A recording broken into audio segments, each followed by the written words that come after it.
What's up, YouTube? What's going on, everyone? I think it has been a very long time since my last recording for my YouTube channel, and yeah, well, my friend Pike and Shot decided to invite me to a free-for-all one day while I was playing my regular stainless steel stuff, and I decided, what the heck, let's go back to multiplayer, and let's do a battle for the first time since I think over a year now.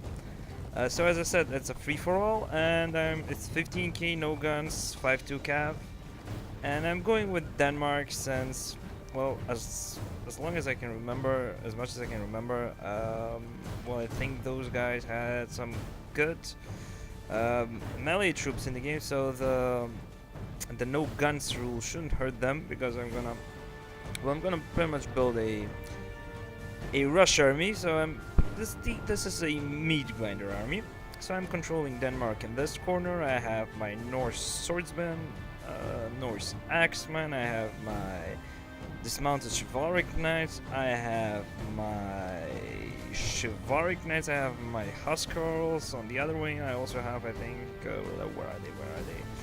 I had some of those dudes with the axes. Yeah, the Huscarls. Yeah, these are the dismounted Huscarls, and these are the Huscarls. Yeah, sure.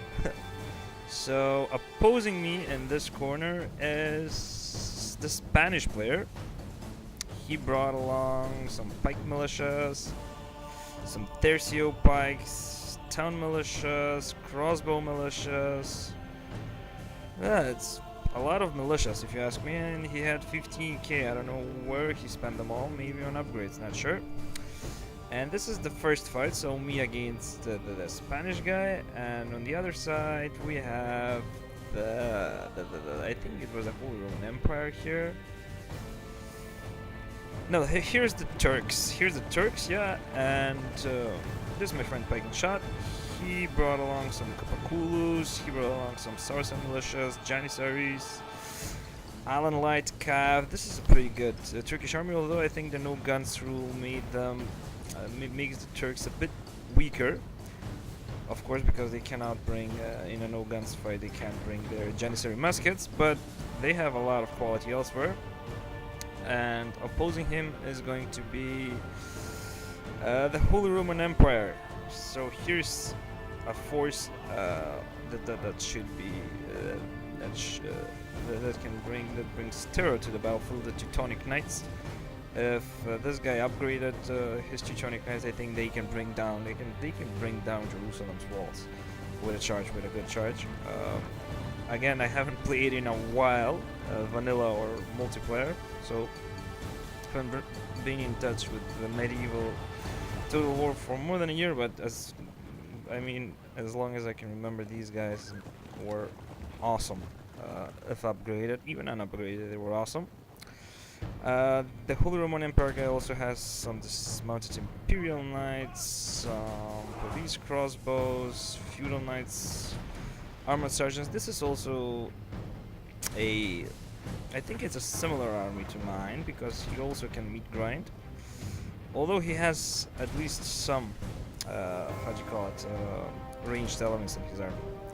Anyway, this is the conflict that's going on. It's me against the Spanish guy, and his peasant archers are starting to inflict some casualties on my guys, but nothing to be scared of, nothing big happening.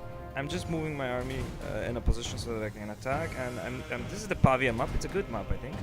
I think it's the Pavia map. And this little building here gives me a good flanking coverage, so I cannot be flanked from this side, so I'm bringing up my Norse axeman here to deliver a good charge on his line. Preferably, I'd like to charge his spikes. I think these guys can chop his spikes up.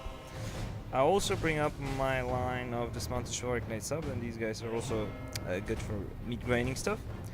And I'm gonna stretch my line. So here I want to bring my Norse swordsman and Norse and Huscarls. The Norse swordsman, I think I brought 5 of those guys. They are upgraded, and I already moved my calf up here. My Huscarls, 2 units of Huscarls and 3 units of 2 Huscarls, 2 chivalric knights, and a general's bodyguards. Yeah, that's right. and I really want to stretch his line because I see that he pretty much like wants to box himself up, and yeah, I hate boxers, but I don't know, with pikes. No, I don't like to play like that, even with pikes. So he pretty much builds a defensive box over here, but his pike militias are never gonna withstand the charge from my dismounted chivalric knights. On the other side, my dismounted. Actually, these are not dismounted. These are Norse axemen. They can chop up his town militia. So I don't think this is a good army. This is not an army that can stand against the might of my Viking Danish army. Here I almost did a mistake, but as you can see, I microed well out of there against these. Our men are under attack. Well, against these pike militias. No need to like waste my huscarls. I pulled them out of there, and I'm gonna do some chasing of his archer component, of his skirmish component of the Spanish army. And now that the town militia is out of there, I can pretty much hammer and anvil as I like.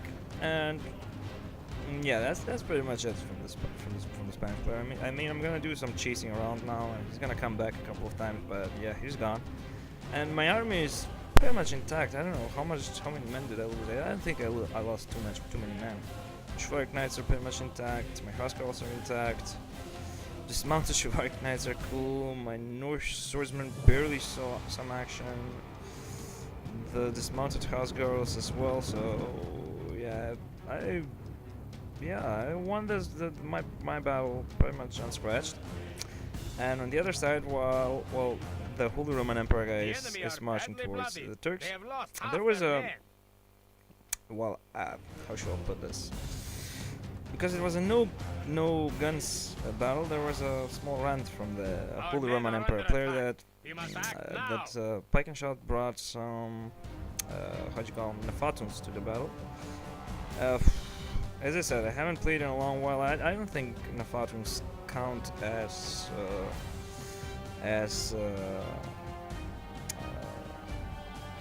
guns, but I don't know. That's just me. Not quite sure.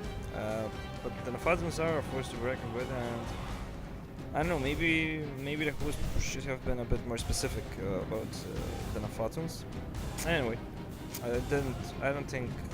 I'm not sure how many he brought. They can be a game changer, and I can't find them here.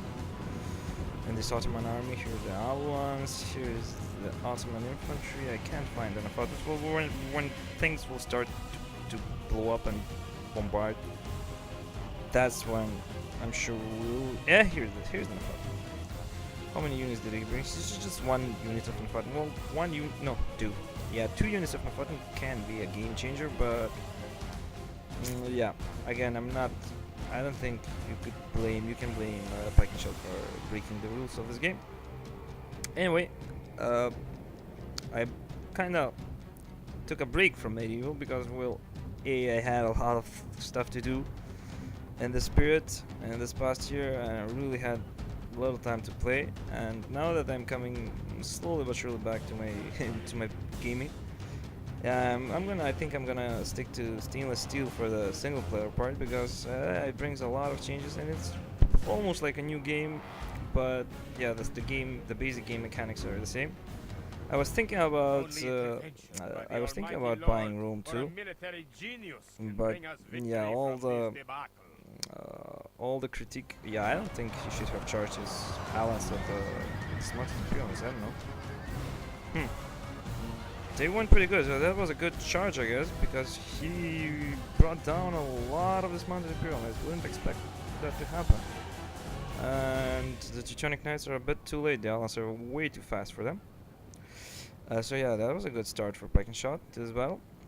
Yeah, anyway, what was I saying? So I was thinking about buying Rome 2 and going back to ancient warfare, but the critique is not favorable, and I had the chance to watch some YouTube videos. I had a chance of some good commentators. I had the chance to see the game at a friend's, and yeah, basically I think I'm gonna wait for this to to just drop in price, or to get it on a sale when it's, I don't know, something like 6 till 10 euros, not more, because that was really ridiculous what they released. I mean, I have no comment. I think it has gone better with patches, definitely, but yeah, I mean, the very thought that they released an unfinished game, I mean, a game in such a state is, I don't know, I'm not giving them my money for that. Just because, I don't know, I would feel like scammed. Just my opinion.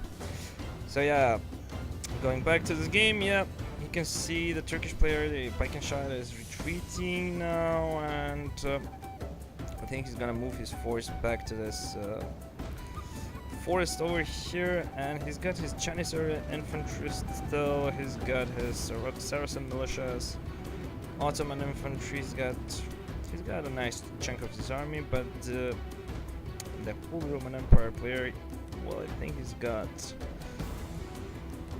got more, but I'm not sure. I think he's got a bigger chunk of his army alive, but I'm not quite sure, and I don't seem to be able to find it. Yeah, here it is.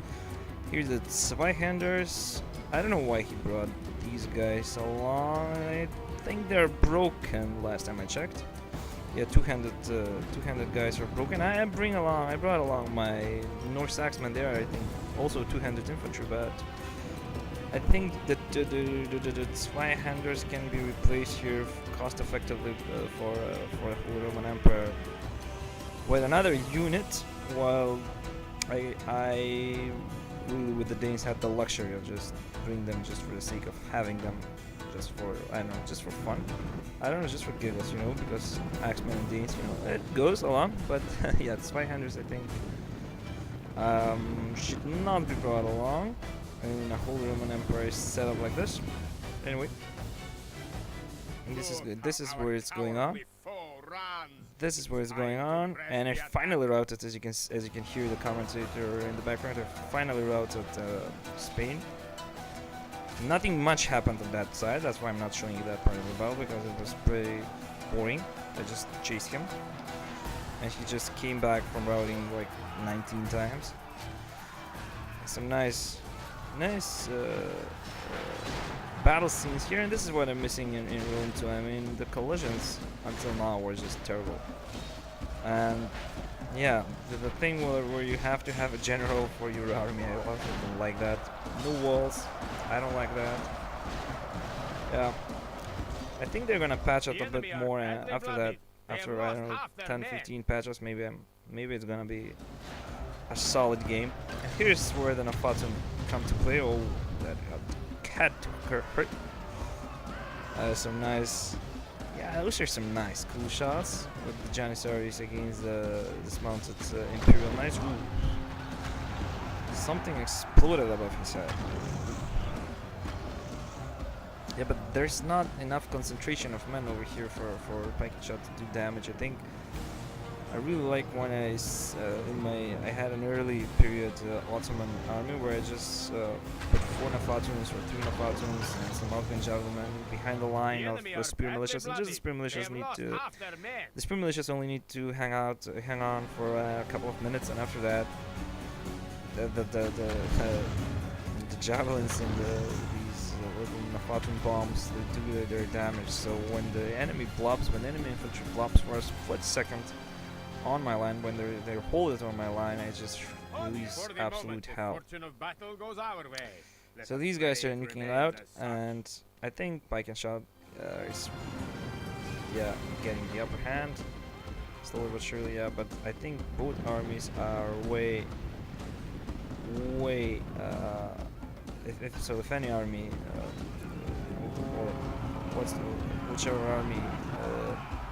whichever army wins this part of the battle, they're going to be severely damaged, and I don't think they're going to be able to stand their ground against my Viking army. Here's me approaching slowly but surely. I'm letting them finish it off. Some Imperial troops are going to try to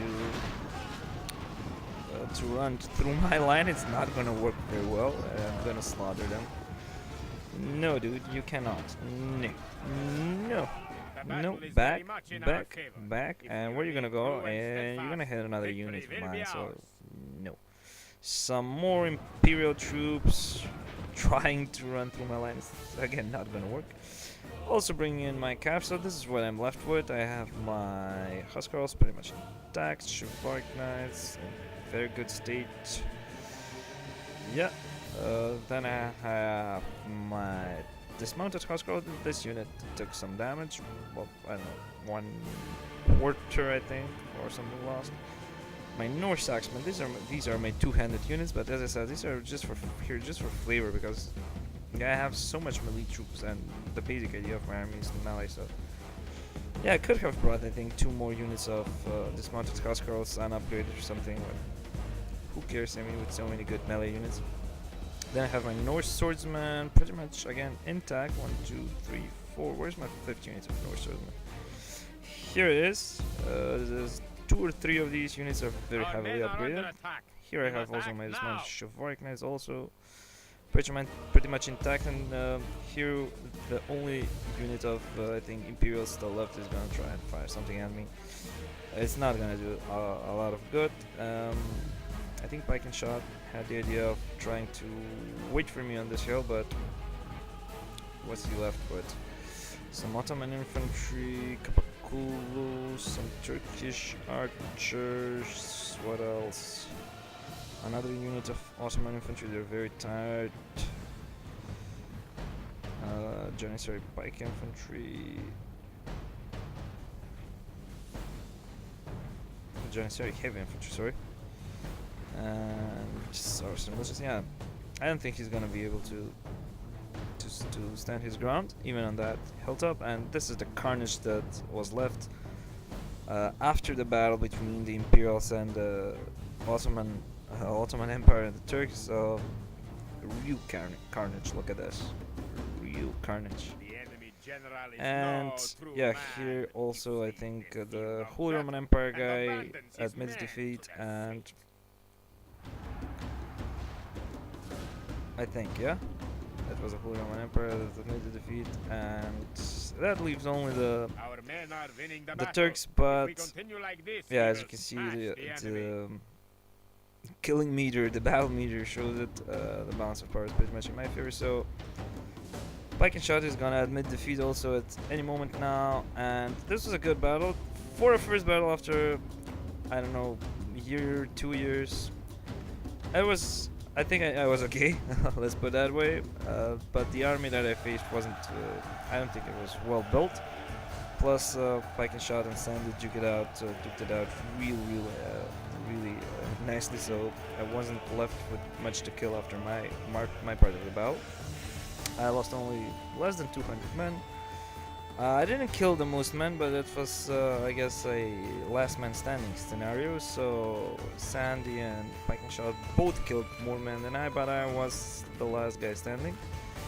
If we check out the statistics of my guys, we can see that no unit excelled in particular, but they all did their job pretty well, and good game to my opponents, and I hope I'll have the time to do some more battles in the following months. So take care guys, see you around.